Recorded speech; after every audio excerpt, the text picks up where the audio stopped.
Gerry Anderson series over on Twitter for the World Cup. So we'll see how well we did a bit later on. Well, I know what is in mine, so I'm not that confident. Okay. Well, we'll see later. I wonder if we've been.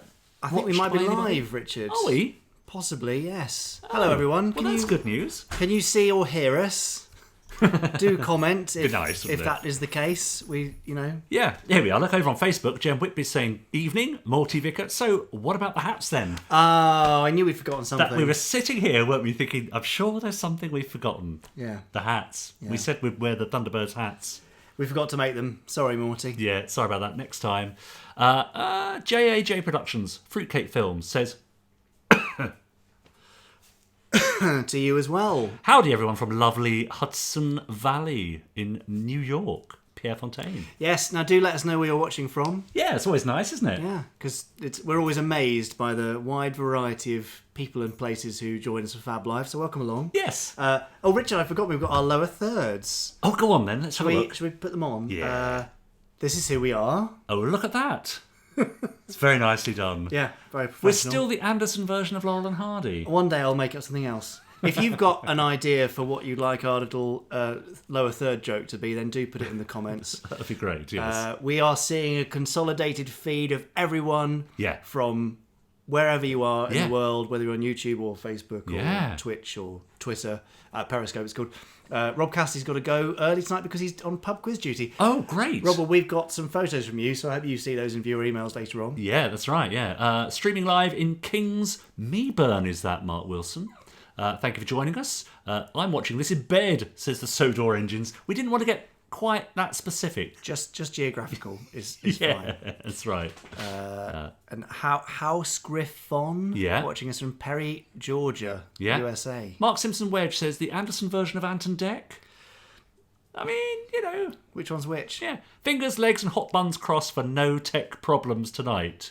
We can't guarantee that. That's right. So here we are. This is Fab Live. I suppose you ought to tell people what it's all about, haven't we? I've just seen James Beach said Richard needs a haircut. He did actually request one immediately before this, but unfortunately... It's the wrong time of year for a haircut. My ears get cold if I have my haircut this time of year. So, I feel your pain, Richard. There you go. Welcome to Fab Live. This is where we talk about... I keep looking at that over there. I should be looking there.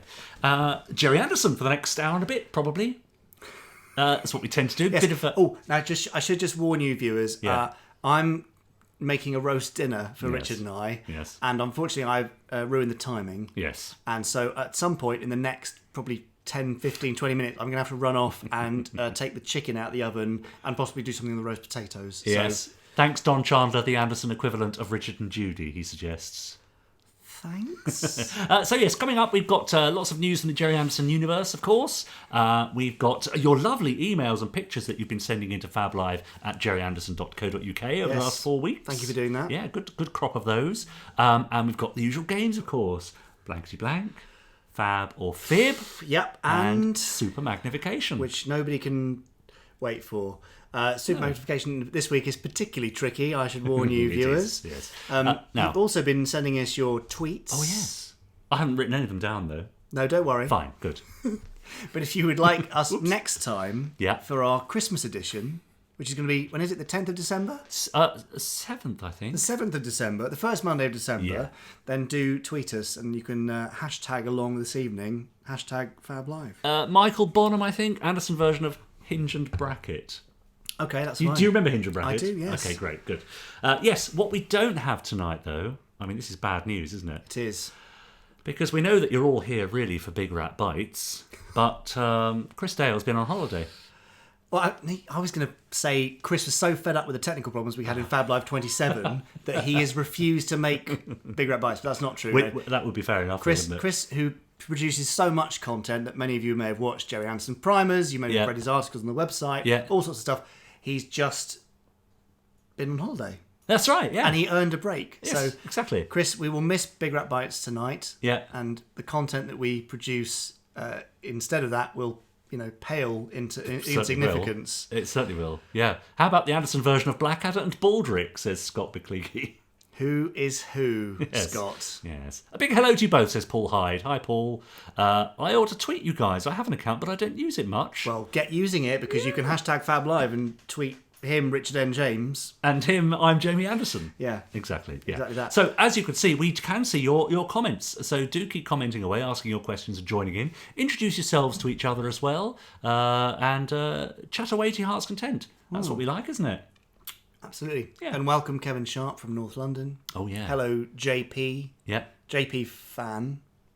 Whoever. I wonder who JP is. JP fan. Oh, yes. Yes. So the whole gang are along. Yeah.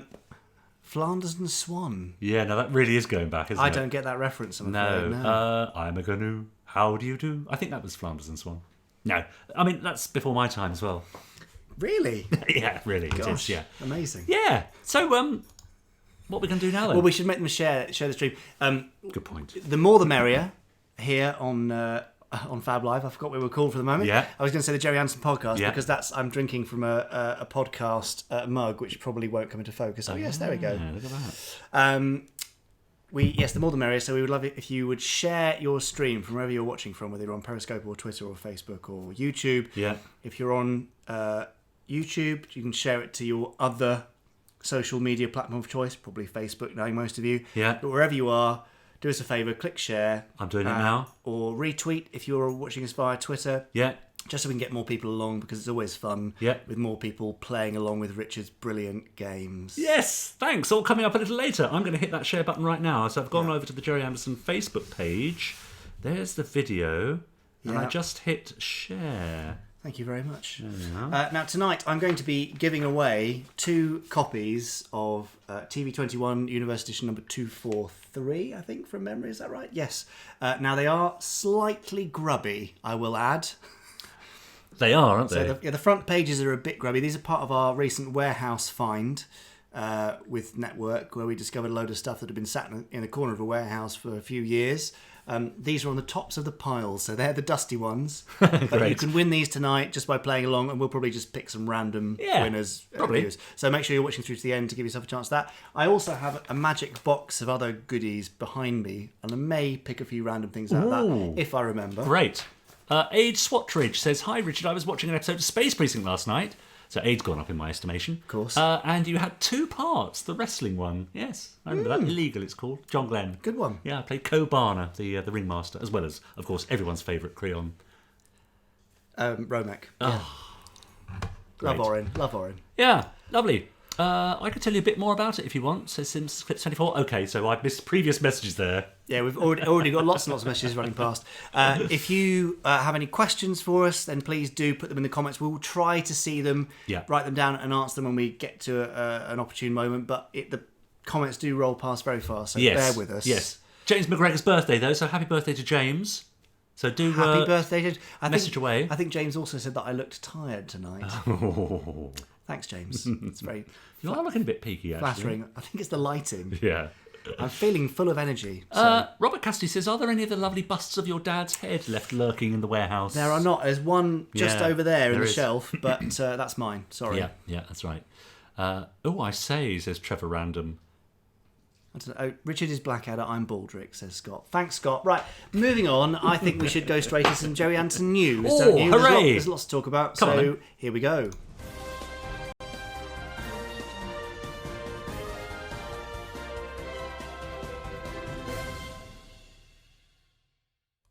I love that red shirt I'm wearing in that picture. Where is it now? It's part of my costume for Doctors, for an episode of Doctors. That's what that picture's from. Of course it is, yes. But I love it. What's your favourite Richard James appearance on television or film? Do let us know in the comments. We'd love to hear your thoughts. I saw somebody mention the Christmas jumper. Cool. If you haven't ordered the Christmas jumper, it's too late. Look at that, though. It's sold out. Yeah. We're amazed. It's been incredibly popular, and it's awesome. Yeah. So if you have ordered one of those, pre-ordered one of those, it will be with you end of November, early December. They are being produced right now, so you should have it well in time for International Christmas Jumper Day. Or Christmas Day, as we call it. No, on the 13th of December. Oh, I see. And then the second International Christmas Jumper Day on Christmas Day. Just Christmas, you mean? Yeah. Christmas. Christmas? What do you mean International Christmas Jumper Day? It's a fundraising thing. Oh, I see. Okay, fine. Yeah, gotcha. there you go. And we will be releasing very shortly a Thunderbird 5 bobble hat to go with that. So Jen Whitby says she loved Richard as Orin and suggestion in Sir Gadabout. I mean, so... you were excellent in that, Richard. Right. There you go. Yes. Great. Nice. News you were talking about. Oh, yes, the news. Well, we've done a bit of news there with the Christmas jumper. Yeah, fine. What else can we start with? Let's go with the Gerry Anderson World Cup, because we've got some special things to reveal. So, did you play along with the Gerry Anderson World Cup on Twitter? Yes, I did. I also did. Did you, viewers? Yeah, and what I did, I always voted for the underdog. Richard, you're skewing the results by doing that. Well, am I? Because I think, everyone's going to vote for, Thunderbirds, Captain Scarlet. So I'm going to vote for Dick Spanner and, the Investigator and things like that. Nobody voted for the Investigator. Anyway, we've had a couple of weeks of the Gerry Anderson World Cup. #GA World Cup. Yes. If you want to go and look at the results. Yes. Earl Black played along. Thank you for playing, Earl. Now, a lot of us voted. Yeah. Only Richard and I wrote down our predictions. Yeah. At the beginning of this and sealed our envelopes. Yeah. Nothing has been tampered with, I can confirm that. They've been watched over by the adjudicator, my dog Ernie. Yes, that's right. And we wrote down our top 5 predictions. Now, before we do that, the actual top 5. Yeah. So let's go in reverse order. Number 5, Joe 90. Yeah, Joe 90 came in 5th overall. Vote for the underdog. I've not heard that expression before, says Ross Patterson. I mean, it's a common enough parlance, I think. It is. Then Captain Scarlet came in at number 4, which I thought would be a bit higher. Yeah. I mean, I'm not giving anything away as to my predictions. Next in 3rd place was Space 1999. Yeah. I mean, it had to be in the top 3, I think. Yeah, but... well, okay. Yeah? No? Yeah. And UFO came 2nd, which was, I think, a big surprise. I thought that. Yeah, I was really shocked by that. But obviously, the winner was Thunderbirds. Of course. We knew it all along, really. But sometimes these things go strangely. But the UFO in 2nd place one is strange. Exactly. Who would have thought it would have been a Thunderbirds UFO final? So shall we open our envelopes and see how we compare? See how we did. So Thunderbirds UFO, Space 1999, Captain Scarlet, Joe 90. Now, how did you do? I predicted... You see that? Thunderbirds, Space 1999, Captain Scarlet, UFO and Stingray. So did I! There you go. So Richard and I predicted absolute matching top 5s. Oh, there's the winning. The real top 5s were... So I cannot believe that UFO came in 2nd. Yeah. Not Space 1999, because I was... I mean, you always think of them, really... Well, in the order that we predicted it. So what I suppose, but were you surprised, viewers? Yes. Did you ever think UFO would come in 2nd? James McGregor says UFO is the greatest. Well, I'm sure you voted it 1st place then if you're on Twitter. Yeah, in fact, not according to Twitter, it's the 2nd greatest. Yes, that's official. That's right. But we've really enjoyed seeing those results come in. Yeah, no, I'm surprised actually Stingray wasn't in there somewhere in the last sort of 4th or 5th position. Yeah. But Joe 90 just scraped in there, obviously, Joe. I cannot believe. Imagine that. A lot of love for Joe 90. It was only by a tiny fraction of a percentage point that it beat Stingray, in fact. But yes, okay. But it still beat Stingray. Deal with it. Keith Roberts says, "Hi chaps, I've got you on my TV, but I'm suffering with a migraine. So we'll be listening but not participating." Oh, okay. That's fine. Should we turn the lights down? Sorry, Keith. I mean, bit bright. We're only going to make your migraine worse. So are you sure you want to do this now? Yeah, you'd think so, yeah. With the Anderson version of Penn and Teller. Oh, that means you've got to be really quiet. Not say a word from now on. It's going to be interesting for the news then, isn't it? Okay, let's move on in the news, I think. Yeah, James Pilson Wood says he thought it'd be Captain Scarlet as number 1. No Secret Service, says Thomas J. Earp. No Secret Service. Well, yeah, I mean, that's probably part of the course, I would think. A lot of love for it, I know, but it's a bit niche. There is a lot of love, but not enough. Yeah. Now, our warehouse find, which I've already mentioned, which is where we've found these really grubby TV21s. Yep. We also found some less grubby UFO posters. Oh, right, good, glad. The UFO posters were previously given away with the Network Collector's Edition UFO Blu-ray. They were folded in a little envelope, so they were very creased. Envelope? I mean, I'd say envelope. They were folded inside a paper container, Yes. which meant they were creased. But we've got some rolled posters. I think they came with bubblegum cards originally. Sorry, with bubblegum, obviously. Yeah. And you've got all these bubblegum cards. There's a selection. Oh, yes. They were drawn, I believe, correct me if I'm wrong, viewers, by Ron Embleton. Oh, yes. Him of end title cards of Captain Scarlet. But if you collect them all and then sent in the wrappers, then you would get in return a Gerry Embleton UFO poster. Oh. Which is here. Ah. You see? Lovely. But this is a double-sided poster. There are about 100 left, I think, at time of speaking. Yes. Now. And if you want to get 2, you can. There's a bundled thing with 25% off, so you can display both. But I just love the little cigarette cards thing. They're just such lovely little pieces. And there's for 48, I think. Right, lovely. 64, some number. Yeah, but they come in as a whole sheet. It's all in one sheet as a mosaic. Great. So, yeah. Gary Hodgkinson says, yes, I remember them from the 70s. Is the envelope the new scone and scone, says Hugh Morn. It could well be Hugh, the start of a big argument here. Yeah, that's right. Patrick Collins, I've got one of these, says Patrick. Yeah, great, they're lovely, aren't they? They are really, really nice. I'm going to be getting one for sure. Have you been looking at the Gerry Anderson website this month, Richard? I've been all over it like a rash. Have you? What's been your favourite thing you've seen on the Gerry Anderson website this month? I liked the page about the podcast. Right, that's a nice save. Well, look, AC... also known in website terms as roving reporter Andy Clems, has been busy delivering a load of TV21 style stories. Here is the latest, which has got the edge cut off. Oh, yes. Situation critical. It's a great little Thunderbird story, quite relevant. Oh. So definitely worth a read there. Yeah, nice. And also on the website you will find some articles by our randomizer friend from the podcast, researcher and primer maker Chris Dale, including the top 5 Stingray guest villains. There's more articles from Chris to come, so do keep visiting the Gerry Anderson website. Yes. What else have we got, Richard? Obviously with a podcast. Oh, the podcast. Let's talk a bit about the podcast. There's you and me. I know. yes, very podcast. Good. Yeah, you see, my hair's very long there. The same way round. We are like Ant and Dec, aren't we? We are. Yeah. We've had some interesting interviews and guests recently. Obviously, one of the most popular ones we've had was our Barry Gray archive interview. Thank you very much again to Ralph Titterton, who I believe is watching. Thank you, Ralph, and I hope you're getting well. Absolutely, yes, we do. Always. So who else have we had recently? Ray Earl, who wrote my Mad Fact Diary, and we've just had out to date the first episode of 2 with QI Elf Alex Bell. Yeah, that's right.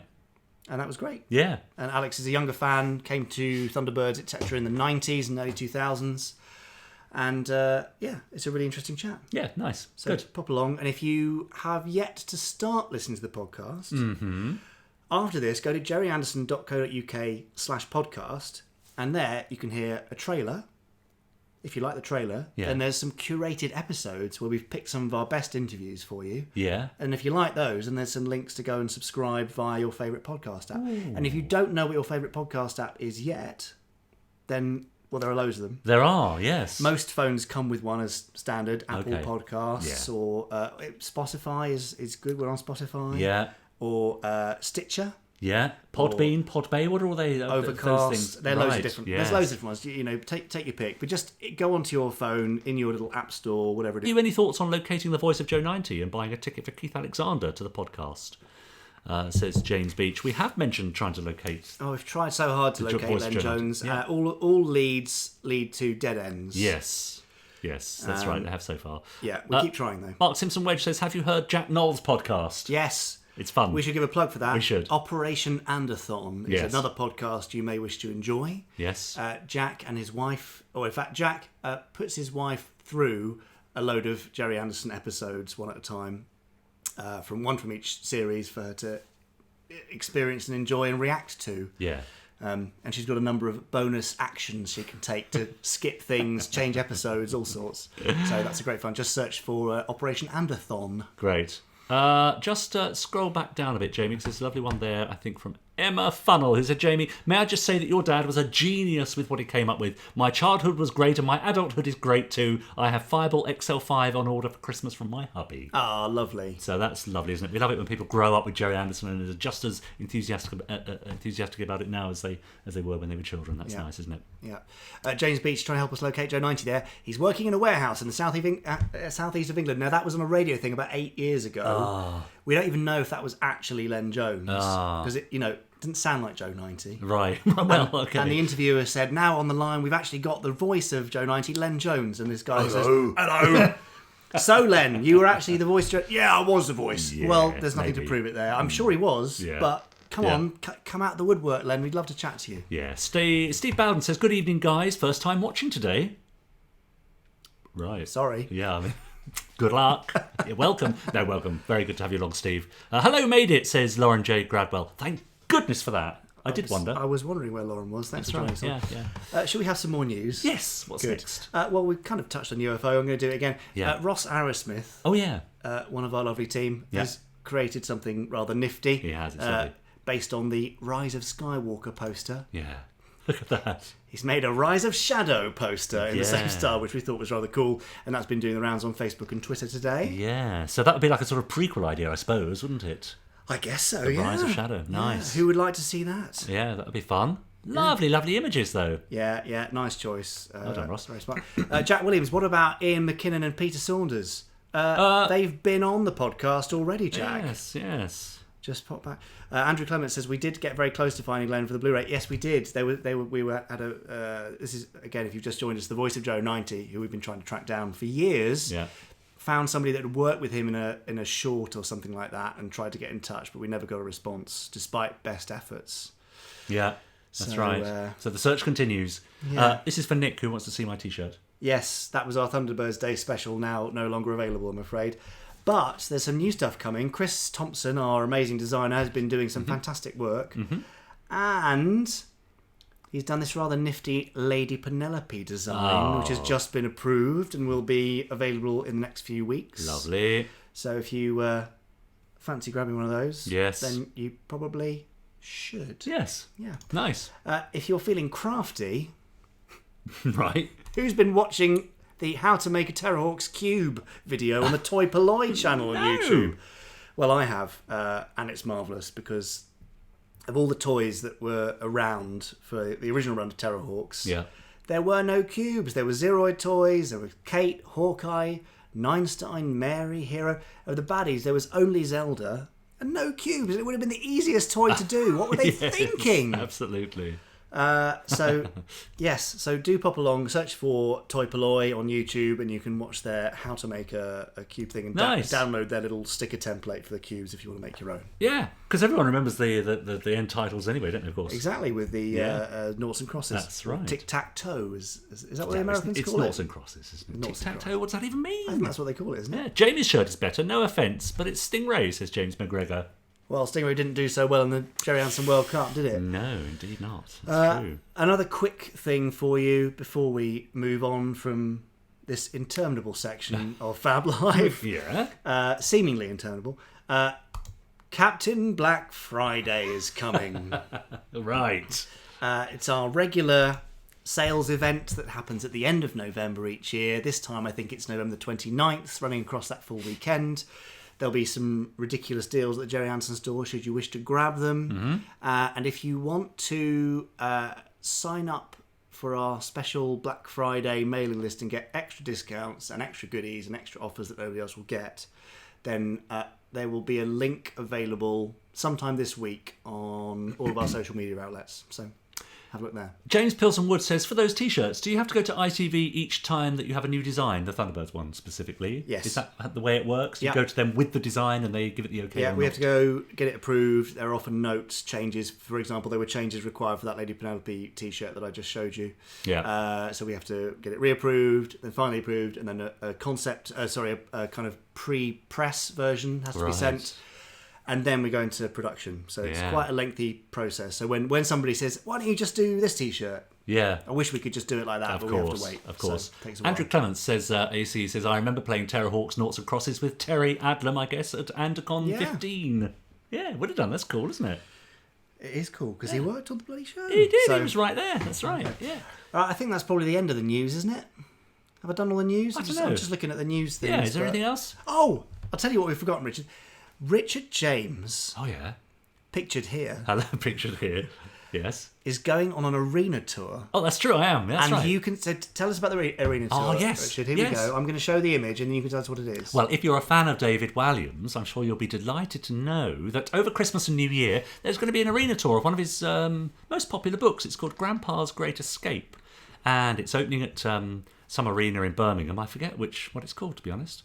But then it's playing Wembley Arena for 2 or 3 days, and it's going to Liverpool and Glasgow and Newcastle and Nottingham and... Well, I'll show you where you're going, Richard, because I've got the dates right here. Fantastic. If you want to see Richard on stage doing things. Yes. Dancing and saying words, I assume. Well, yeah, possibly, yeah.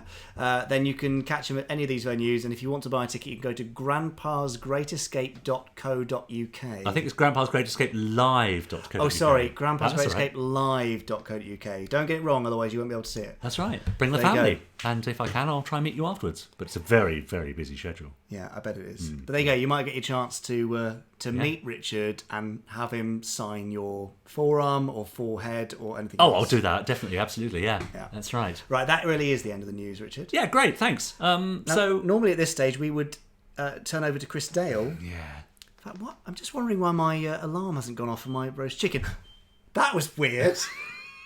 Perfect timing. Okay, you can read some comments and answer Great. that. I'm just going to get the chicken out of the oven. Okay. Be right back, folks. You're going to see the terrible mess I leave behind me. Jen Whitby says, with a life-size Spitfire. Yes, you're right, Grandpa's Great Escape. And then 3 shows a day, says T. Groner. Absolutely, we could get Chris Dale to take your slot if you can't do the podcast, says Simpsons Clips 24. Yes, that's a possibility, but I'm aiming to do the podcast while I'm away. I do like David Walliams' novels. I've read many of them, says Mayday 51. So no news on the Terrorhawks reboot or Firestorm, says Laura Stanley. Well, now listen, I'm going to say this about Terrorhawks and Firestorm and so on, all the reboots and various productions that may be happening. Weren't we all surprised that day that we all listened to the podcast or tuned into Fab Live to hear that there was a new Space 1999 audio production? Weren't we all surprised when we all tuned in to see that there was a brand new reboot of Terrorhawks in the offing? Yep. So the fact is, these things happen by surprise on a particular day when we can make the announcement. Just because we can't say a lot about them doesn't mean to say it isn't happening. But of course, we can't just let the cat out the bag. No. Where would be the fun in that? No, and also there are lots of complicating elements. There are multiple stakeholders, there are legal agreements, there are... In fact, if you think how complicated it is to make a T-shirt... Yes. With all the licensing and stuff involved, yes. You can only imagine how complicated it is to make a telly show. Absolutely. So imagine if you wanted to upload a little YouTube video which incurred a certain amount of cost. You had to get the rights for the music, you had to get a director, you had to get a lighting person, you had to make a sound guy in to make the sound good, you had to find an editor. That's just a very small, it's sort of microcosm way of what you're going through with the other projects. It's all huge and takes a long time to put all the strands together. So patience is required. Yes, so if you're asking a question about Firestorm, I can give you no further information other than things are happening. Yeah. Multiple things, even today. Yeah. But I can't say any more than that. It's very frustrating. Yes. I would love to make the whole process sort of open and easier for you guys to watch every step of the way, but we just can't yet. But when we can, exactly, you're going to see all sorts of good stuff. That's right. Yeah. So stay tuned. So there's your answer for those with Firestorm queries. Where's my dinner then? Well, it's in the oven. We can't do it all. Oh, I see. We're going to wait. We're going to have it afterwards. Have that afterwards. Oh, yeah. I see. Fine. Okay, so to speed things along, Richard, we should play our first game. Oh, yeah? Which is your game. Hooray! Which one? Super magnification. Love it. Okay, well then, here is possibly your amazing title sequence.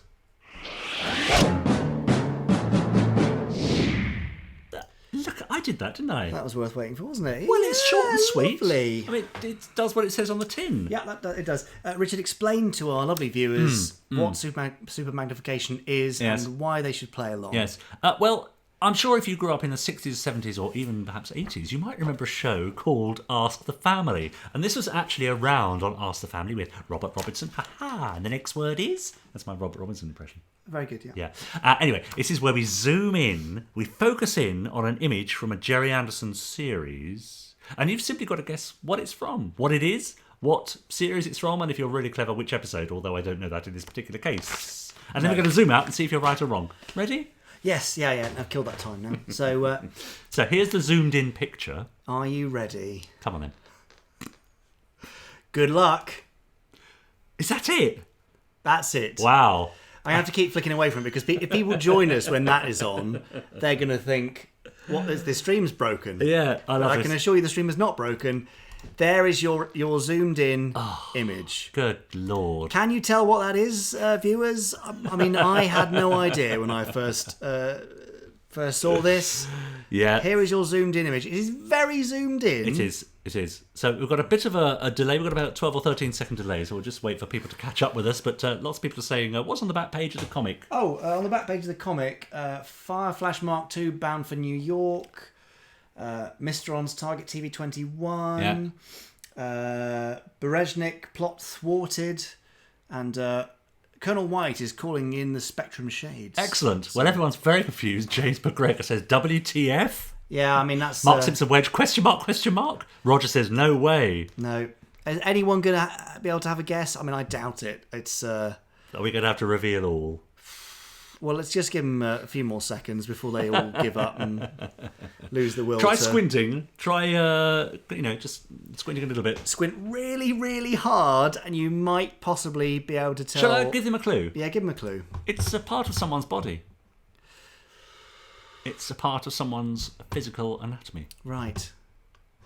I thought that was Mark Simpson Wedge calling 999 on you for being so difficult. No, it's just question marks. Let's have a look at other messages.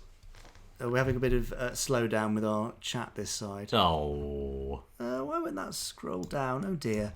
I might have to refresh this. All right. So, Fuselage of Thunderbird 3, says Nick. The seafloor of Stingray, says Lauren. Yeah, it looks like the picture from Lady Penelope's living room, the one hanging up, says Ross. Zelda's nosewort, says Willow. Oh, you're getting kind of close there. Black hole, says Nick McCarthy. Fire Flash, says the Sodor Engines. Should we put them out of their misery? Yeah, come on. And mine mine too. Come on, let's see. Here's the big reveal. Did you guess right? I'm guessing not. Oh, you just see in the corner of the picture there. It was Gabrielle Drake's eye. Yes, it's that rather attractive little mole just on her temple there. There. That was easy, wasn't it? What were you thinking? Why do you do these things? Yeah, well, people like to play a game, don't they?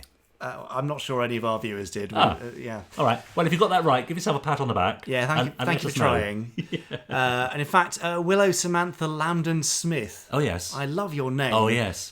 For getting close to... that's not bad, because it was a facial feature. Zelda's nosewort, she said. Yeah. Willow, if you would like a copy of TV 21, slightly soiled... Oh, lovely.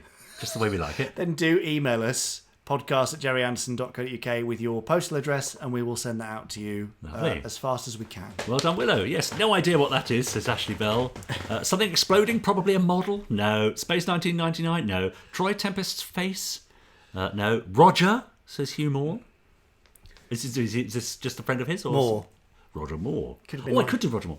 Yeah, no, I'll keep the impressions down. No, that's fine. The front of the mole, says Danny Moy. He doesn't know how close he was. No, nice try, folks. But not that sort of mole. Let's move on, Richard. Oh. I feel like we're milking this for more than it's worth. Yes, you're probably right. And I would just add at this stage, before we move on, in the next few weeks we will be doing some new videos for you on the YouTube channel. In particular, one we're calling Ask Anderson. Oh. Which I think has been elsewhere many times before. Yeah. If you've got a question that you would like to ask anyone at Anderson Entertainment about things past, present or future. Where's my dinner? That sort of thing. Yes, Richard. Then you have to submit that using the hashtag AskAnderson on Twitter or anywhere else you should choose. And great. We'll try to answer it in an upcoming video. I'm just going to open a new chat window because we're not really getting messages from people currently. Are we going to talk about TikTok? Wow. Jamie, please take over super magnification, says Joe. What? Everyone's a critic. Yeah. Honestly. Well, these things happen, don't they? Yes, I will try, Joe. So, does anybody know what TikTok is? TikTok was the robot from Return to Oz, I think. I love that film. I think that was TikTok. With Denise Breyer playing Belina the hen. Oh, I didn't know that. Yes. So... TikTok is a social media app that if you have children between the ages of 8 and 17, they're probably on TikTok. Well, as it turns out, there's 2 other children who've recently joined TikTok. Yeah, yes. And that's me and Richard. Yes. So if you are on TikTok and you would like to follow the Gerry Anderson TV account, we would be ever so grateful. And if you could be kind about what Richard and I have done on there. Yeah. We've done I don't even know what it is, a lookalike meme thing on there, yes. which is extremely well done on Richard's part and embarrassing for me. Yeah, but you've had the most views so far. So, Should we have a look and see how we do? Oh, here we go. I grew up watching Thunderbirds in Arabic, says that's Mohammed Ahmed. Wow, how interesting. TikTok was voiced by Sean Barrett in The Return to Oz, says Ross Patton. Thank you, Ross. Return to Oz scared me witless as a kid. Yeah, nice. How you doing? Between us, we've had 2,900 views since 6 o'clock whenever we posted the things. So, yes, do pop along. Download TikTok and... just you wait. It's quite fun. Right, let's move on. Yes. We don't need any more of our stuff. No. Let's have some viewer emails. Yes, that's a great idea. Lots of people have been sending in emails. Oh, what on earth? Well, that all will be explained later about that. Strange dental kit there. Is it safe? Yes, lots of you have been getting in touch for the last few weeks to fablive@gerryanderson.co.uk because we love to see your pictures. We love to read your emails. Yes. So do email us. My email link doesn't work. Well, I just told them what it was. Oh, you did? Okay. Yes, I'm sure they can work it out. Now, so Simpsons Clips 24, first of all, sent us some pictures and said, hello, Richard and Jamie.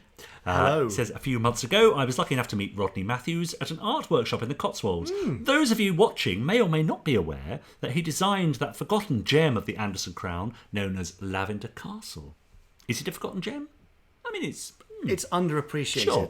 I took a few pictures during my visit, and Rodney was kind enough to both sign my copy of the Lavender Castle DVD and draw a couple of characters that me and my friend Jack Williams thought of when we co-wrote a second 26-episode series of the show. How interesting. Oh, there you go. Let's have a look at those sketches. Yeah, so these characters are Princess Astra, the newest crew member of the Paradox, who is a young but feisty princess from 500 years in the past. All is revealed in the first episode of the second series. And Donald, one of Dr. Aegon's 1001 unseen slaves, who now joins Aegon and his shoulder-mounted space bat thingy, I won't mention his name, in their nefarious schemes. I'm hoping to meet Rodney Matthews again sometime soon, but in the meantime, I'd like to hear your opinions on the characters and, of course, what do other viewers think? Well, I think they look lovely. I mean, all of Rodney's stuff has a beautiful style to it. Yeah. I mean, I wouldn't want to cross... Is that Princess Astra? That is, yes. I wouldn't want to cross her. She looks a bit scary. Well, feisty, yes, absolutely. Yeah, especially in her Dalek sort of skirt. Yeah, exactly. And what's the chap's name? That's Donald. Donald. Yeah. I see what he's done there. Because Aegon's parrot's called Trump. Ah. Donald and Trump, very nice. Very good. Lovely, thank you for that. Yeah, lovely pictures. And great that a second series is in the offing. That's wonderful news, isn't it? Yeah. Well, there will be news soon. Exactly. Hopefully, right. fingers crossed. Indeed. Now, this one then is from Craig Johnson, who we met at the King's Arms, I think, didn't we? Craig, who arranged for the plaque in the birthplace of Parker's voice. That's right, yes. So thanks, Craig. Yes. Dear Jamie and Richard, I hope this finds you both well. Yeah, I'm all right. You all right? Pretty good. I'll be better after roast dinner, actually. Oh. When I'm out and about, says Craig, I occasionally come across something that I think is very Gerry Anderson-esque. In the main, it'll be a building of some sort built in the 1960s. But a few weeks ago, I was wandering around a toy fair. And as you might expect, I saw a number of second-hand Anderson toys for sale. However, one stall I came across a toy that I've never seen before. It was made in the early 1970s by Corgi, and it's called a lunar bug, albeit... that is not an Anderson toy. It nevertheless reminded me of something Anderson-esque. As this one was very well used and broken, the stallholder was only asking for a couple of quid, so I bought it. And when I got it home, it was the Thunderbirds monorail train that came to mind. I then did a little online research and came across a picture of the hovering mobile police control vehicle that is seen at the Empire State Building collapse in the Thunderbirds episode Terror in New York City. Well, after a lot of modification, I turned the lunar bug into this police vehicle. Nice. And I thought you and your viewers might like to see it. There it was in its original There's the state. lunar bug. And there is the... That's very clever. Police vehicle. Nice work, Craig. That's lovely. Yeah. Very nice. I haven't given up on the monorail idea, though. He says, in fact, I have bought 2 more bugs to make one. Thanks, as always, for what you do. Kind regards, Craig. Lovely. Well, kit bashing and modification is a big part of all the model work in Anderson stuff. Yeah, so, too right. Absolutely, yeah. Lovely. Great. Hannah got in touch, who we met in Leicester. Who's a very good artist, we should add as well. Hannah sent us that lovely picture of Thunderbird 2 last time in the rain. Remember the launch, which was beautiful. Anyway, Hannah says, hi, Richard and Jamie. How are you doing? Hope you had a good time in Elstree. Yes, we did. hear all about it in the podcast. Yeah, we ate lots of sausage rolls and Jaffa cakes. Yeah, but no fish sticks. No fish sticks. Yeah. I enjoyed watching the films from Century 21 on Thunderbirds Day. Shane Rimmer makes a great narrator, says Hannah. Yes, absolutely. Anyway, I thought with Armistice Day just around the corner, I'd like to share a picture of the resting place of the heroic Lionel Anderson, who I had the honour of meeting at Arnhem 2 years ago. I also made a short video of finding his gravestone on YouTube. So if you just search for a Thunderbirds fan finding Lionel's grave, you'll see it there. May he be remembered for how he served his country and saved the many lives of Bomber Command and the effect he would have had on Gerry's life later on. Indeed, we speak about that often, don't we? Absolutely. So Gerry's brother? Yeah, so there's Hannah at Lionel's grave. So Lionel was Dad's older brother. Killed in 1942, shot down over Arnhem in Holland. He did some incredibly dangerous work. I mean, everything in the war was dangerous, but some especially dangerous work. Throwing off radar signals and all sorts of stuff, leading people home with radio signals and all sorts of stuff like that. And Dad never really got over Lionel's death. And if you look in every Anderson show, there is always really a Lionel Anderson character, be that Steve Zodiac in FAB XL5, Mike Mercury in Supercar, certainly Scott Tracy. Right. And you can see in Hannah's hand there, in her left hand, is the book, A Thunderbird at Bomber Command, which is the full story of Lionel, because we found all of Lionel's letters home and all sorts of pictures and stuff, and it's an amazing story. Really worth a read, especially if we're coming up to the 11th of November. Yeah, absolutely. That's so right. There you go. There's Lionel's grave and some pictures of him.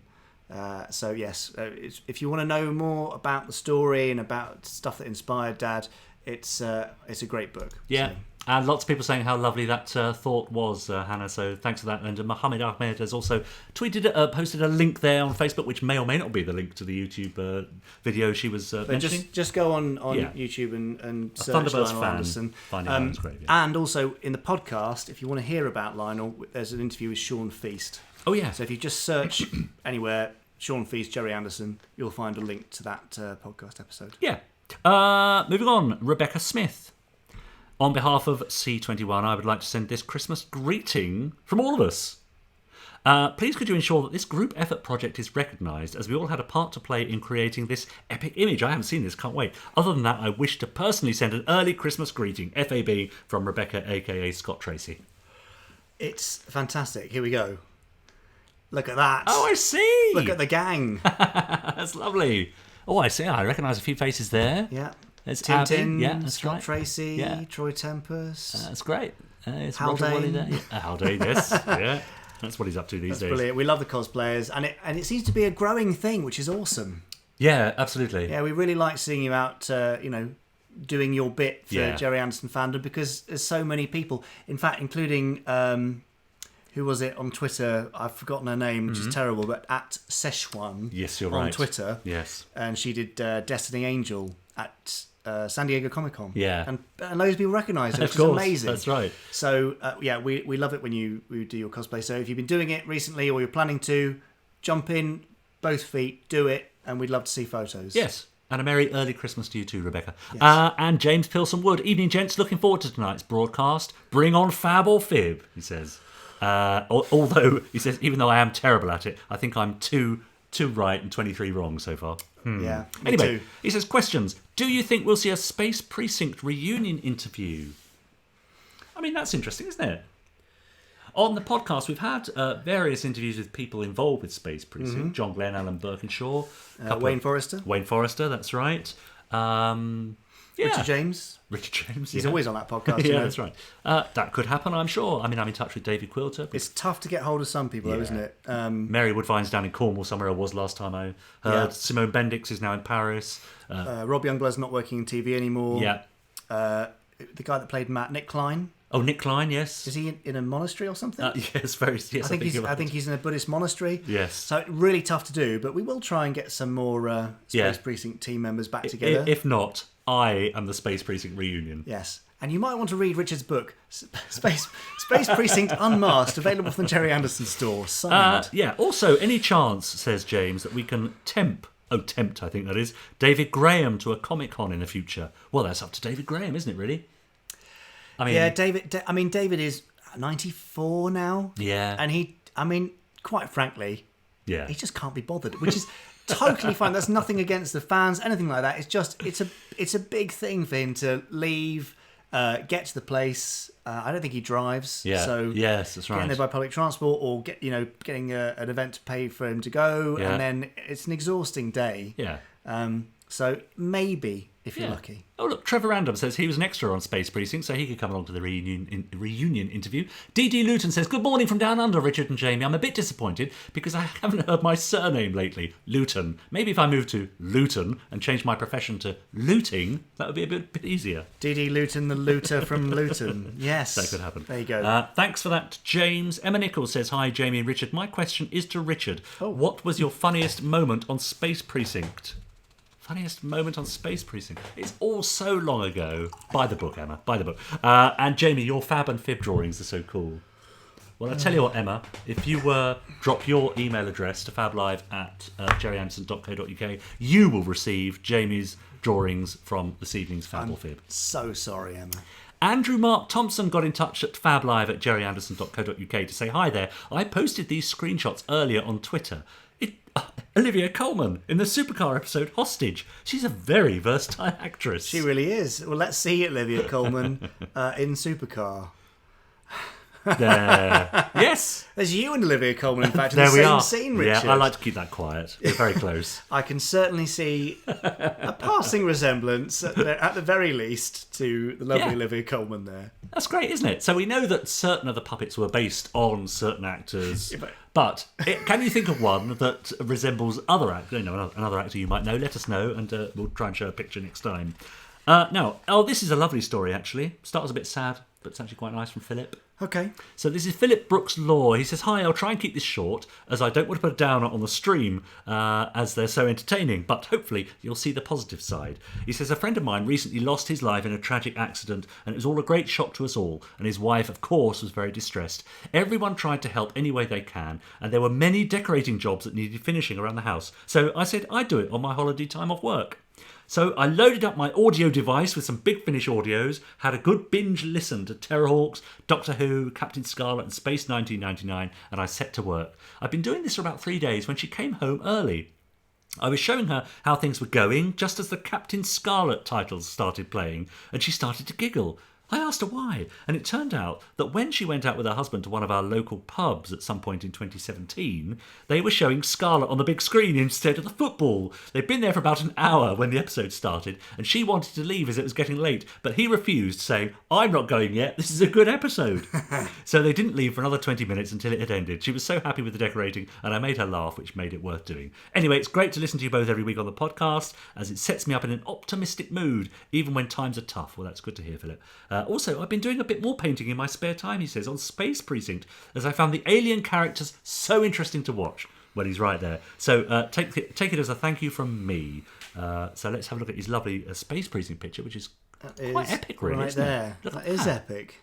Amazing. Thank you, Richard, in your standard thumb in belt pose. Absolutely, I perfected it by then. Nice. A lovely rendering of the police station house. Yeah. Lovely. And all your favourite characters lined up. Finally, he says, I'd just like to ask before I go, the most recent T-shirt designs for Space 1999, Terrorhawks and New Scarlet are just stunning. Will there be any UFO T-shirts of Skydiver, as it's a personal favourite craft after Thunderbird 2? With gratitude from Philip. Well, thank you for the story, Phil. It's really nice to hear some, positivity coming into such a dark situation. Yeah. Yes, so huge kudos to Chris Thompson, who does almost all of our T-shirt designs. All awesome. So thank you, Chris, and keep up the great work. Yeah. I think Chris is going on a well-deserved holiday shortly. Oh, is he? Right, okay. Yeah, I know. I'd love it. Be nice, wouldn't it? One day, Richard. Yeah, one day. Yeah. Maybe a city break. I mean, just a little one. We could probably... Yeah, anyway.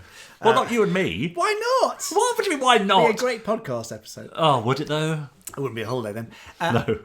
But yes, there will be some UFO stuff coming up. In fact, we've got a really nice Skydiver illustration that Chris did a couple of years ago that was never used. Okay. So, Chris, if you're watching this or if you see this before I speak to you, then let's get that out there. Yeah. Great. Because it's really nice. But yes, more UFO stuff to come. Good. And I think that's all on the email front. I think you're right. Great. But if you would like us to read out your email... Oh, no, it's not. Oh. Hang on. Oh, you got another one printed out? I've got one in the printer. Two secs. All right, Jen Whitby says, please could you guys give a big shout out to Helen Ballard for her amazing Captain Scarlet comic that she's been posting on the Podsteron page. Have you seen that? It is brilliant, Helen, yes. So, we love it. Whether or not you listen to the podcast, actually, do pop along to our Podsteron's group, the podcast listeners page on Facebook, facebook.com/groups/Podsterons. You have to answer 3 questions to get in. People still don't seem to get that. No. There are 3 questions to answer. That's how to spell Podsterons. That's it. And I shall let you into the group. And you'll also see Helen Ballard's amazing art that she's been posting very regularly. Her Captain Scarlet sketches, they're absolutely lovely. Yeah. Richard and Jamie caravan holiday around the country. I'd watch it, says James. Don't wish that on me, James. No. Please. No, I don't think I can do that. Right. This Rob is your Cassidy. last email. Right, thanks for this, Rob. So Rob Cassidy says, hello, Richard and Jamie. Ever since seeing all the lovely Space Precinct props and costumes at Fab Worlds of Anderson, yeah, there were a few, weren't there? That was in Leicester. I've been keen to acquire some pieces for myself. As luck would have it, a few weeks ago, I managed to acquire a small but interesting item from the show. Wasn't Lou Hirsch, was it? Small but interesting. You're lucky that Lou doesn't watch this. I know. It's a small toolkit from the with the Precinct 88 badge on the cover. One of 2 that I know of. I'm told that these were used to repair and maintain the animatronic masks. One of the tools has definitely got some green paint spray on it. However, I'm certain they were in fact also used on screen as props in the episode The Snake. Brogan and Haldane can briefly be seen holding them as they prepare to knuckle down and disarm the bombs. And also the long-handled mirror in my kit is a dead match for the one that Brogan uses. This kit, he says, did also have some tweezers. However, the seller took them out as he was told they weren't original. I may be able to get them back at some point. The badge is quite worn, but there are some neat-looking tools in there, including a logic probe with quite a sharp point, says Robert Cassidy. Well, there's the badge on the front. It is quite worn, isn't it? Yeah. It is rather worn, yes. But there's the toolkit, which is the thing that you saw right up front. Okay, right, yeah. Now, that mirror, absolutely, that's when he's disarming the bomb that's got a really cool spinning bit, right? Yeah, that's right.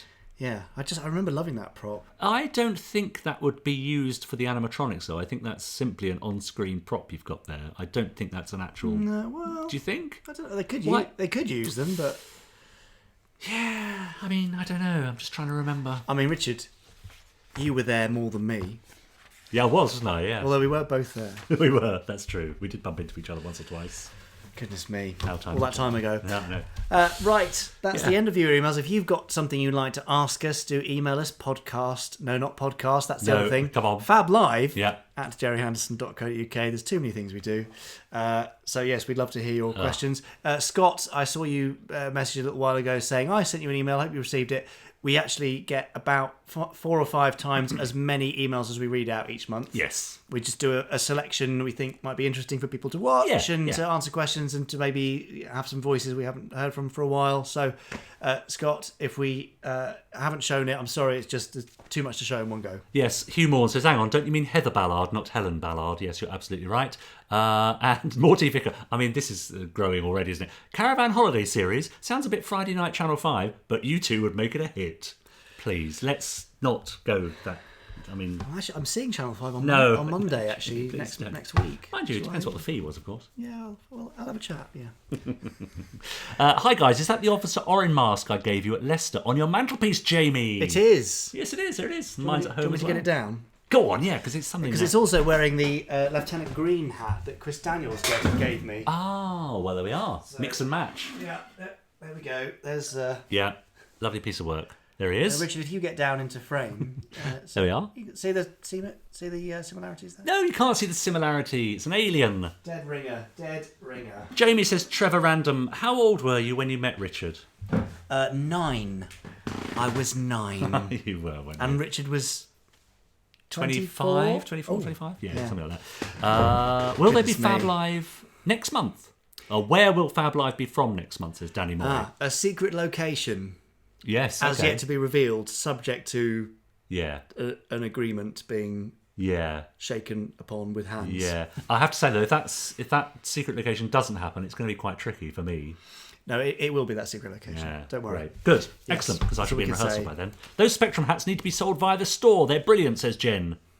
I think Chris Daniels might be doing a lot of work if he has to make enough for the store. I love that. Anthony Smith simply says, mask! Mask! Nick McCarthy, Jamie, did you ever visit the set of Space 1999? If so, what were you impressed most with? Bit before your time, I think. Yes, so Space 1999 shot between, when did they start? I think they started late 73 production, and I wasn't born until 1985, so sorry, Nick. I was not there, other than perhaps as a stem cell. Right, there's a thought. Let's not go any further to that one. I would love to have had a set visit to Space 1999. Yeah, it would have been great. One of my favourites.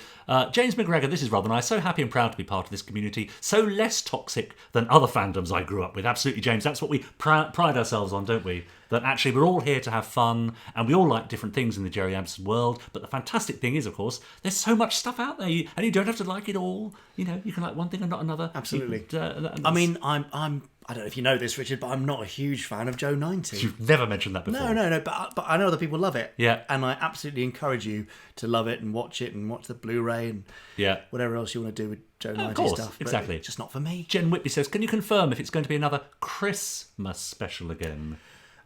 Well, I certainly will extend an invitation. Yes. To be nice to have a guest or two along. Yeah, Christmassy or maybe Terry Christmassy. Yeah, that's right. Yes, we had Terry Christmas. Yeah, that's nice. Morty Vicker says best fandom anywhere, all friendly. Yeah, that's just the way we like it. Glad you like my Anderson game night videos, says Mark Simpson Wedge. Yes, actually, if you want some entertainment after this broadcast, then do go to Mark's YouTube channel, which is Dalek SRAM. Yes. DALEKSRAM on YouTube, and look at his Gerry Anderson game night thing. Yes. Great. Laura Stanley says, I recently saw the Space Precinct episode Takeover, and anybody who can jump rope while wearing a huge animatronic mask deserves all the respect. I think. There you go, Richard. All the respect. Yeah. Right, shall we move on? Yes, what? Fine, yes. Well, we've got games to play, and sure. We've got roast chicken to eat. Shall we play some people's favourite? Yeah, come on. Sell it a bit more than that. Should we play some people's favourite?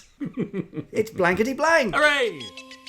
Appearing tonight on Virgil Tracy, Destiny Angel, Officer Orange, Atlanta Shore, Captain Scarlet, and Dr. Venus. And here are your hosts, Richard James and Jamie Anderson. There, it's us! The old Blankety-Blank, eh? Oh, not again, Richard. The old Wogan, eh? Yes, Blankety-Blank, everyone knows, of course, from the 70s and 80s. Terry Wogan, Les Dawson, and Paul O'Grady did it as well, I think, later on.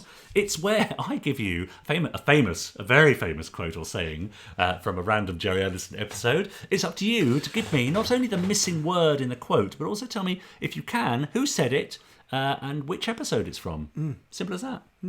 Oh, by the way, we should say, Mr.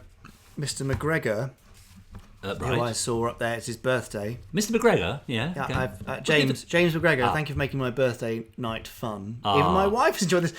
Hello, Mrs. McGregor. Hello, Mrs. McGregor. It's lovely to have you along. Yes. That's great. But happy birthday, and also belated happy birthday to AC. Oh, right, crikey. He had his birthday over the weekend. Oh, happy birthday, AC. 21. Great. No, he's not.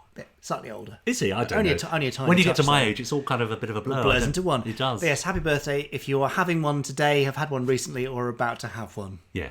Yes, good. Covered all the bases Can I carry on now? Sorry, play your game. So here we are, Blankety-Blank. Here is your first quote. Can you fill in this blank? My blank flourish because of the artificial gravity. I know this one. Do you? Yep. Okay, so can you tell me what the missing word is? Shirley says, I just had my birthday 3 days ago. Happy birthday, Shirley. Very easy game, says Ashley Bell. Well, come on then. My blank flourish because of the artificial gravity. So can you tell me the missing word? Can you tell me who said it? And even the episode title. Oh, look, Sam Ollie's straight in. Yeah. Lauren J. Gradwell says carrots. My carrots flourish because of the artificial gravity. Thinks it may be from XL5. Daffodil, says Don Chandler. Petunias, says Steve Bushell. So they're heading down a more sort of floral avenue, which is interesting. Very good, you're getting close. Sam Ollie says it's from Expect the Unexpected Part 1. Well, that sort of gives it away a bit, doesn't it? Yeah, and he was right if you look back through the comments. My plants. Look, even AC got that one wrong, saying flowers. Oh, AC. And yes, it was from the Terrorhawks episode, Expect the Unexpected, Part 1, I believe. You're right. Next. And who played Hero? I don't know. Jeremy Hitchin. Oh, was it? Yeah. Who's part of the returning cast for the audio adventures, of course. Absolutely, yes. Great. Here's your next one. I mean, this is a bit of a giveaway. You'll know what it's from, of course. Jumping Jehoshaphat. A sack of blank. I didn't know this one. Jumping Jehoshaphat. A sack of blank. And no rude answers. No, come on, let's keep it Please. clean. Thank you. Yes, Jack Williams, my plants flourish because of the artificial gravity. Absolutely. So that's quite a well-known one, wasn't it? Yeah. That I picked quite by accident. But this one is something entirely different. Jumping Jehoshaphat, a sack of blank. Pansies? I think we may be still getting answers from the previous blank with the. No, I like that. With the delay. Pansies is great. Plants, yes. Spuds, says Trevor Random. No, a sack of spuds, it could be. Could be. Yeah. Cats? The sack of cats. No, Graham. No, not even close. Yeah, no rude answers, Earl. You're quite right. Exactly. Potatoes, says Patrick Collins. There's a lot of potatoes going on here. Yeah. Sorry I'm late. I've just got in from work, says Roger. Don't welcome, worry about Roger. that. Roger, we showed the C21 cosplay group's Christmas thing, so thanks for being part of that. Yes. Mark Simpson Wedge says it's from Dick Spanner. You're right. It's not shoes, Lauren, and it's not Satsuma's Don. Nor is it John Pertwee.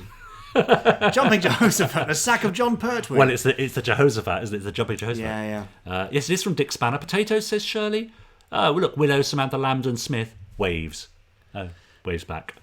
Right, I'm going to put you out of your misery. It's from Dick Spanner, as of course a lot of you guessed, because of the Jumping Jehoshaphat. It's from the episode The Case of the Maltese Falcon. I mean, it's a very difficult one, this.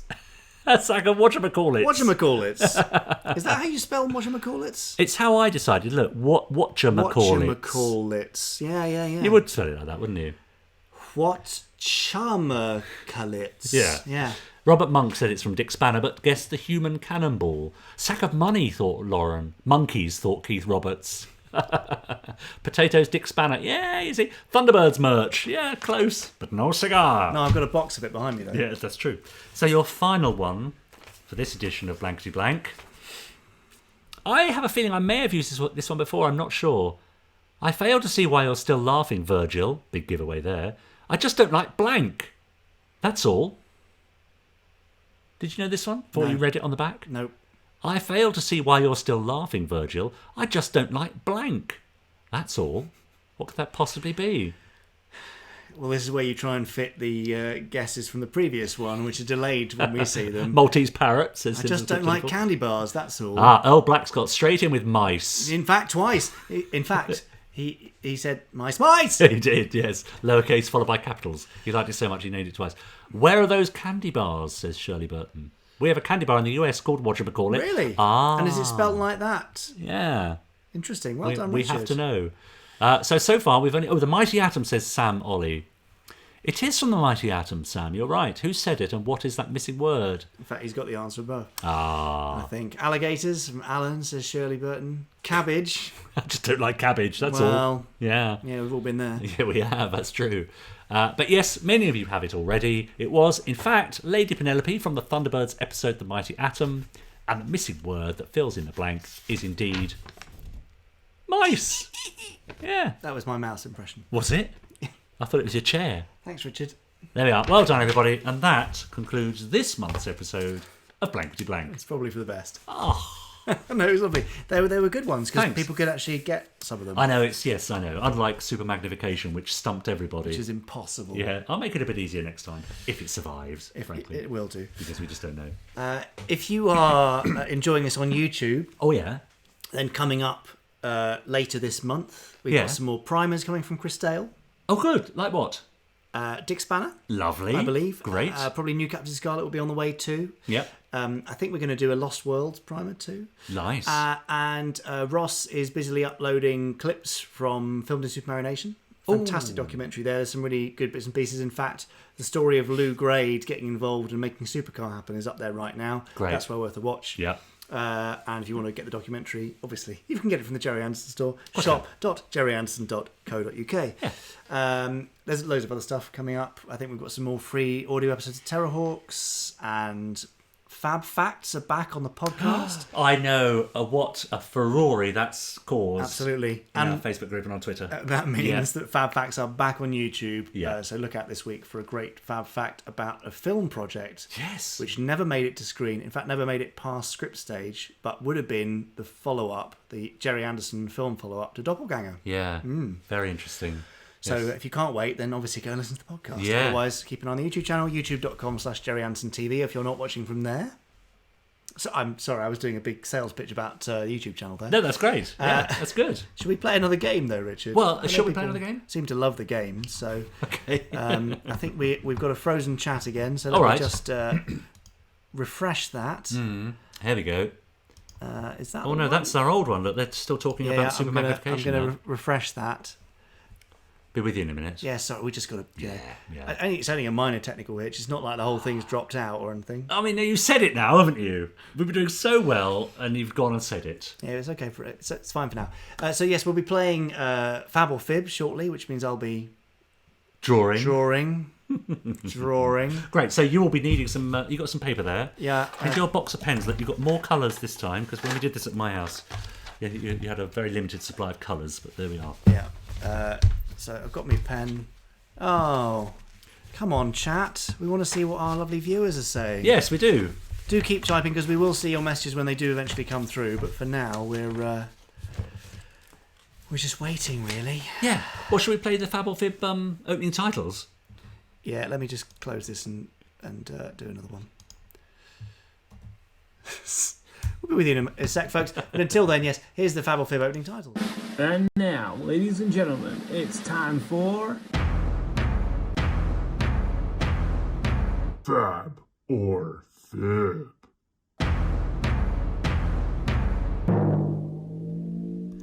Oh, that lovely old picture of you and me, Richard. I know. That's right. Yeah, sweet, isn't it? Do you remember where that was taken? Sci-Fi Wales. It was in. I did know. Yes, that's right. Well, love Fab or Fib, says Earl Black. Fab and Fib is hiding from us, says Lauren. No, we've got you back now. Yay, Jamie's art is my favourite, says Joanna.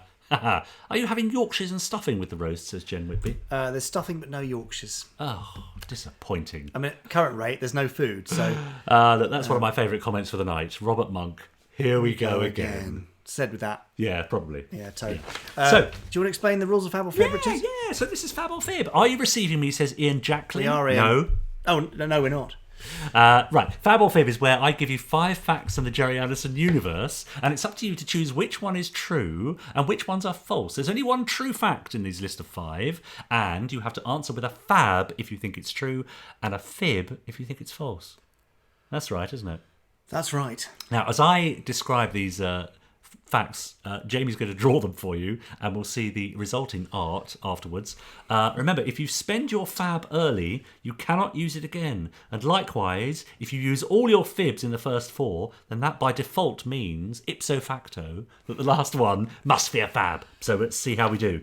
Right, here's your first fact for the evening, ladies and gentlemen. Are you sitting comfortably? Time to get it wrong about that? Well, Willis spent his national service with the Royal Air Force in Sri Lanka.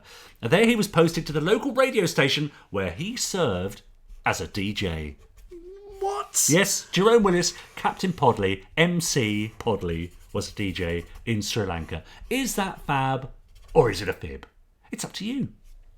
Space Precinct's Jerome Willis, who played Captain Podley in the series, loved to take his decks for a spin. Willis spent his national service with the Royal Air Force in Sri Lanka, of all places. Who knew? There he was posted to the local radio station where he served as a DJ. Fib says Graham, Fib says Lauren, Fib says Shirley, Fib says Murray, Fib says Sam. Here's what now?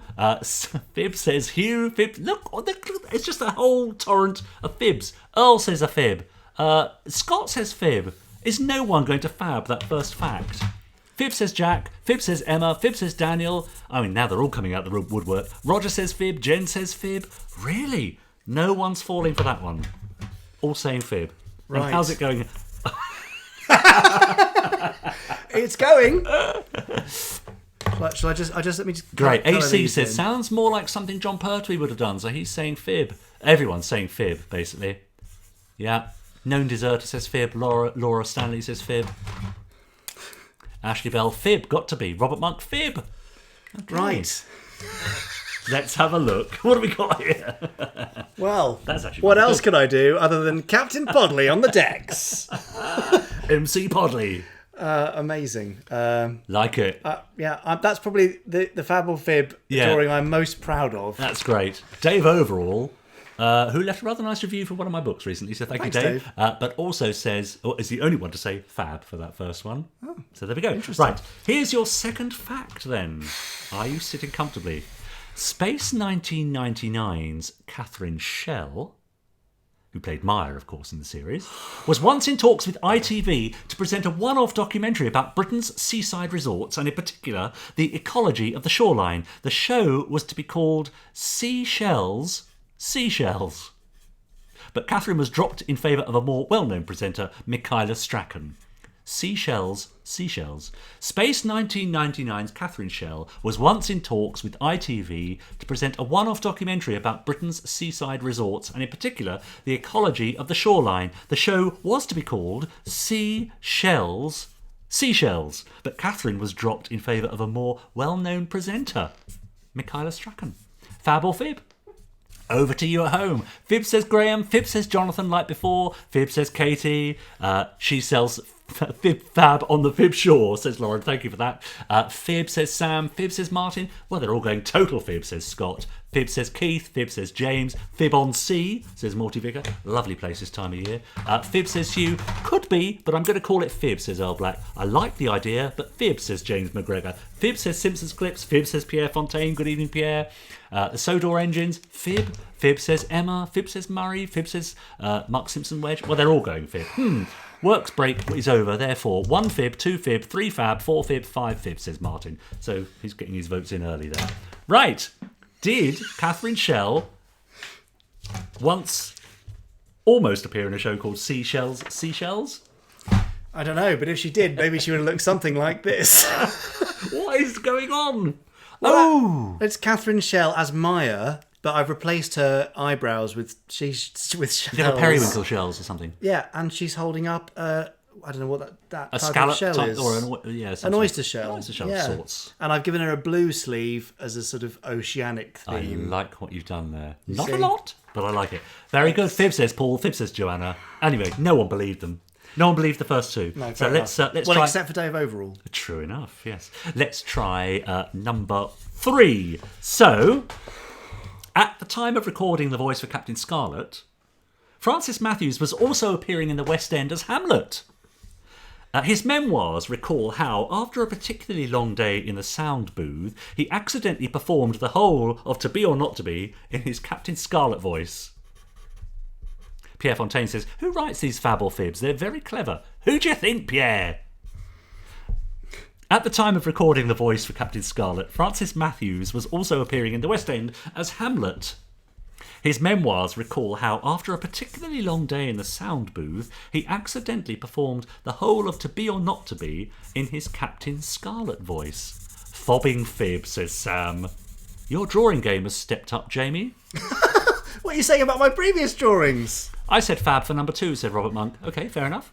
I'm going for fib for this one, says Crane Engine Productions. Fib says Mark, fib says Patrick. I want this to be fab, says Graham. Fab says Roger, fab says Earl Black. Fab says Daniel Ross Dudley. Keith says fib.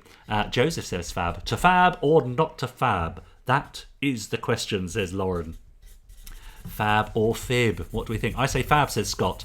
I'm going to spend my fab because why not, says Willow. Well, that means, Willow, that the rest must be fib. Okay? This is very good. Who's getting these tonight? We did say earlier. Yeah. I can't remember. But we'll await your Emma, email. was it Emma, I think? I think it was Emma. Because these are very special. I'm almost there. Hang on. Right, there we go. Done. Right. So, at the time of recording the voice of Captain Scarlet, did Francis Matthews play Hamlet in the West End? And did he one night accidentally perform the whole of To Be or Not to Be in his Captain Scarlet voice? If he had have done, it might have looked something like this. I mean, obviously, I'm not saying Frankie Matthews wore his Scarlet costume. Yeah, for Hamlet. But if he did... That's great. I love this. Kate says, I just got here with no idea what's going on, but fib. Kate, welcome along. I don't think there's any way of explaining what's happening right here, but thank you so much for joining us. Exactly. Just join in. Okay, great. Right, let's move on to fact number 4. Is this fab or fib? Is it true or false? Terrorhawk's Denise Breyer was once approached by Spitting Image to give voice to the Prime Minister, Margaret Thatcher. She was, however, already engaged to play Terrorhawk's Zelda following the dismissal of another voice actor, Steve Nallen, who went on to play Margaret Thatcher in Spitting Image. So Terrorhawk's Denise Breyer was once approached by Spitting Image to give voice to the then Prime Minister Margaret Thatcher. She was, however, already engaged to play Terrorhawk's Zelda following the dismissal of another voice actor called Steve Nallen, who then went on to play Margaret Thatcher in Spitting Image. It's rather circular, nice and symmetrical story, isn't it? Is it true or false? Is it fab or fib? Fib says Jonathan. Fib says Mischief93. Fib says Lauren. Fab, says Roger Smith. I think, Roger, you said fab for the previous one, didn't you? I used my fab, so I have to say fib, said Earl Black. That's the way it goes, absolutely. Ashley Bell thinks this is fab. Stephen Needham thinks it's a fib. Terrorhawk's Denise Breyer. Was she approached by Spitting Image to provide the voice for Margaret Thatcher? Martin Ackroyd says fab. Joanna says fab. Andrew Mark Thompson says fab. Oh, I haven't got any of the right colour that I want. Paul Hyde says fab. Keith Roberts says number 4 fab. Martin Ackroyd says fab. So, a lot of you believing this one. Daniel Ross thinks fib. Right. Now, I should add... Here come the excuses. That the person that I've drawn here... Yes. Is Margaret Thatcher. Is Zelda from Terrorhawks. It is neither Margaret Thatcher nor Denise Breyer. Yeah. But there you go. It's Zelda pointing her way to number 10. That's great. That's the best I could do. Crikey, just in time for the Halloween edition as well. Yeah. Great. Already used my fab, but this sounds more fab than number 3. Well, I mean, I did try to warn you. Now, if you've said then that so far every one of these facts is a fib, that means that this last one must be fab, must be true. Yep. So let's see. For a brief moment, in 1962, Gerry Anderson hit the record charts. Or rather, a song inspired by one of his earliest TV shows got to number 37 in the music charts. Performed by The Elements, Fireball XL Jive spawned a short-lived dance craze amongst the school children of Britain. Looks more like Rod Stewart, says Don Chandler, of your Zelda of Gut there. He has been accused of that before. Oh, David says, I want a Bill Nye starring Secret Service movie and I want it now. I can see that. Bill Nye? No, sorry, I've already cast Ian McShane. Oh, of course you have, yes, sorry. So, for a brief moment in 1962, Gerry Anderson hit the record charts, or rather a song inspired by one of his earliest TV shows got to number 37 in the music charts. Performed by The Elements, Fireball XL Jive spawned a short-lived dance craze amongst the school children of Britain. Is that fab or is that fib? If you were around in 1962 and you were at school, perhaps you might well remember doing the Fireball XL Jive in the playground. Let us know. Fab or fib, true or false? Lots of you saying fib. Roger says fib. Definitely fib, says Graham. Fib, says Daniel. Fib, says Earl Black. Fab, says Stuart. Remember, this is your last one, so one of these facts has got to have been true. Is it this one? Was there indeed a song called Fireball XL Jive that got to number 37 in the charts in 1962? Fib says Gary. Fib says Katie. Fib says Keena. Fib says Keith. Fib says Joanna. Well, they're all going fib again. Okay, I guess I've got no choice, says Sam Ollie. Fab. There you go. This one was a bit more of a struggle. I've run out of drawing skills for this. Okay, come on then. Well, it was a very, very hurried Fireball XL5, and that's supposed to be Dad doing the jive. Yes. Great. No, that's good. We could see that. If we squint. It's a bit of a letdown after the others. No, I thought I did well on the others. Oh my God, why do I feel this one is a fab, says Murray. Murray, rather, sorry. Well, yes. I don't know. Well, we've had quite an interesting game tonight. Can I tell you something? Yeah. Only one person has got the correct answer. Well. As far as I saw. Yeah, as far as we could see. One person has got it right tonight. Do you want to quickly run through? Yeah. People can finally lock in their fabs. So. Ross Patterson, was your dad a good dancer? He could not stand dancing. Really? Mum occasionally forced him. He really hated it, so no. On national service.